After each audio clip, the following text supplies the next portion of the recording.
Σας. Μαζευτήκαμε σήμερα να σας ενημερώσουμε για το έργο υπό την αιγίδα του Υπουργείου Εσωτερικών σχετικά με τις ασύλους στην Κύπρο. Το έργο αυτό χρηματοδοτείται από το Ευρωπαϊκό Ταμείο Προσφύγων. Πραγματοποιήθηκα στην Κύπρο στις 15, 16, 29, 30 Μαΐου 2014 4 σεμινάρια με τίτλο «Κατάρτιση δημοσίων λειτουργών, ιατρικών λειτουργών, ψυχολόγων και άλλων για διαπίστωση βασανιστήριων και ανίχνευση ειδικών αναγκών σε θύματα βασανιστήριων». Για το έργο αυτό στήθηκε μια ιστοσελίδα, το antitorturecyprus.com. Στο έργο αυτό τα σεμινάρια είχαν λάβει με χώρα στις εγκαταστάσεις του CIIM με τη σύμπραξη της εταιρείας συμβουλευτικής Market Mentor Limited.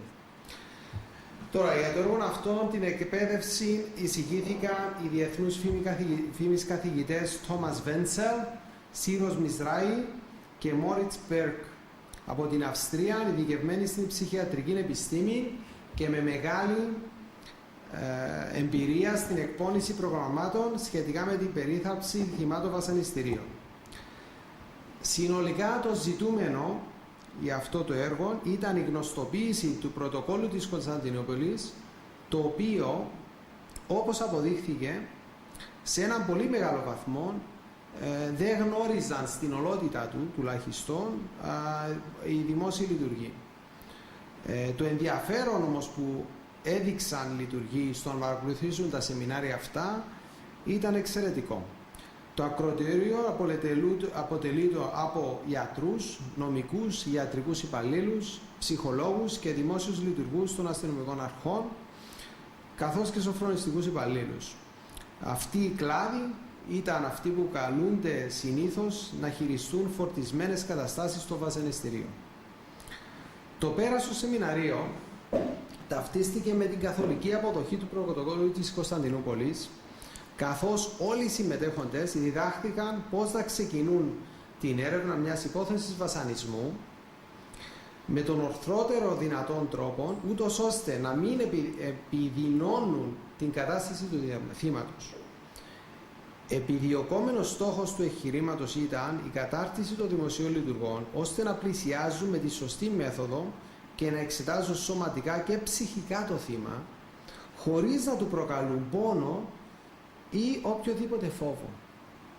Ουσιαστική προτεραιότητα ακολούθως αναδείχθηκε η υπομονετική και αξιόπιστη εκμεύση των λεπτομεριών του βασανισμού από το θύμα μέσα από μια φιλικού κλίμακος συνέντευξη, η παρατήρηση και διάγνωση των σωματικών σημείων που αποδεικνύουν την πράξη αυτή, αλλά και η ψυχολογική υποστήριξη, ώστε το άτομο να του χρήζει περίθαλψη να αποτινάξει τα συμπλέγματα που του έχουν δημιουργηθεί από την εμπειρία του.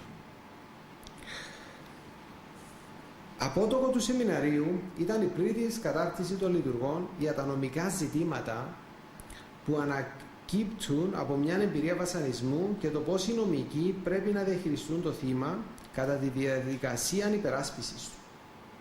Η συνολική διαδικασία των σεμιναρίων σηματοδοτήθηκε από μια πλήρη εκπαιδευτική δραστηριότητα και ταυτόχρονα κατατοπιστική, καθώς έγινε προβολή οπτικοακουστικού υλικού στο οποίο αντικατοπτρίζονταν πραγματικά περιστατικά βασανισμού. Ως γενικό συμπέρασμα θα λέγαμε ότι δόθηκαν κατευθυντήριες γραμμές για την νομική, ιατρική και ψυχολογική μέριμνα που απαιτεί μια περίπτωση σύγχρονου βασανισμού, ώστε το υποκείμενο αυτού να καταφέρει να επανακοινωνικοποιηθεί και να αποκαταστήσει το αυτοσεβασμό του και τη σωματική του ακεραιότητα, επιβιώνοντας χωρίς σύνδρομα, χτίζοντας ξανά μια αξιοπρεπή ζωή. Η ανταπόκριση του δημοσίου λειτουργού στο κάλεσμα του έργου αυτού ήταν δραστική και μαζικότατη και είμαστε πολύ ευχαριστημένοι γι' αυτό. Αυτό το γεγονός αποδεικνύει και έμπρακτα ότι υπάρχει κοινωνική ευαισθησία και ταυτόχρονα μας δίδει έναν ελπιδοφόρο μήνυμα ανθρωπιάς. Η συμμετοχή όλων των φορέων αποδεικνύει ότι παρά τη δυσφήμιση και την καταγγελία που έχει υποστεί η Κύπρος από τη Διεθνή Αμνηστία το τελευταίο καιρό για κακοποίηση προσφύγων, υπάρχει πρόθεση για γνώση και συμμόρφωση. Οι συμμετέχοντες έδειξαν απερίφραστα το ενδιαφέρον τους και αξιολόγησαν θετικά το όλο εγχείρημα. Συνεπώς, παρά τη δύσκολη περίοδο που διανύουμε και παρά τα περιστατικά κακομεταχείρισης που έχουν λάβει χώρα, εκδηλώνεται η ανάγκη διόρθωσης παλαιών σφαλμάτων.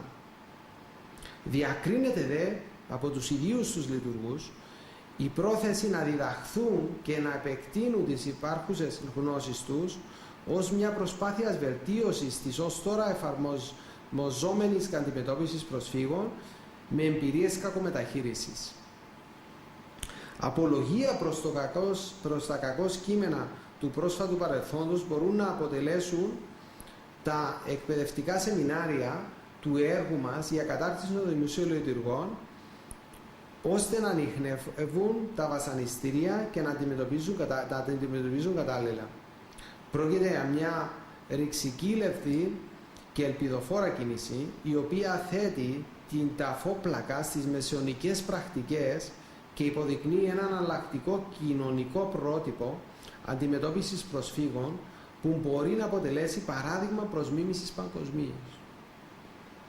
Με τέτοιου είδους βλέψεις, το Υπουργείο Εσωτερικών και με παρεμφερείς ενέργειες, όπως αυτήν το σεμιναρίο, αποβλέποντας πάντοτε στις ανάγκες της κοινωνίας και διαδίδοντας τα ευεργετικά αποτελέσματα του εγχειρήματος, εκτιμούμε ότι θα διαδώσουν σε όλη την Ιφίλιο το μείζον κοινωνικό φαινόμενο του σύγχρονου βασανισμού, με απότερο σκοπό να το αποκηρύξουν όλες οι χώρες, υιοθετώντας το πρωτόκολλο της Κωνσταντινούπολης και εφαρμόζοντας αυτήν την πράξη. Το έργο «Κατάρτιση δημοσίων λειτουργών για διαπίστωση βασανιστήριων και ανίχνευση ειδικών αναγκών σε θύματα βασανιστήριων», ένα έργο που συγχρηματοδοτείται από το Υπουργείο Εσωτερικών, απέδειξε πανηγυρικά την αξία της ανθρωπιάς, της κοινωνικής ευαισθησίας και της αλληλεγγύης, δίνοντας το έναυσμα για τη χάραξη νέας πορείας, με πρωτοπόρα την ίδια την Κύπρο. Σας ευχαριστώ πάρα πολύ.